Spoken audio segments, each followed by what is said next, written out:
અંદર જ છે મારો આવડો દીકરો છોકરો કોલેજ ગયો છે, મારો ઘરવાળો છે, મારો જમાઈ છે, મારા બનેવી છે, બધા છે. કોઈ પ્રસંગમાં જતા હતા?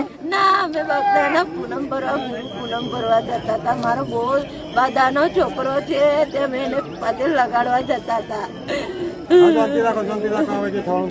આ પુલ તો છે ને બહુ જર્જરિત હાલતમાં હતો, જબરજસ્ત ખાવા પડી જાય. આઠે લગીન પુલ લગીન હજાર દેખાય એવા જર્જરિત હતો.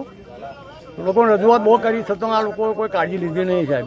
એટલે આ લગભગ 5 6 ગાડી અંદર જતી રહી. એક ઇકો છે અને બીજા કોઈ કૂટરના રાહદારીઓ છે, કૂટરવાળા. સરકારને પહેલેથી જ ખબર છે કે ભાઈ આ બ્રિજ આટલો એની મુદત પૂરી થઈ ગયેલી છે, પણ કંઈ ધ્યાન નહીં દોર્યું. એના લીધે આ વસ્તુ બની છે. આપણે કોઈની પર એવો દોષ નહીં આપતા, આપણે સરકારને જોવાનું હોય. આજે નિર્દોષ માણસોના જીવ લેવાયા ને.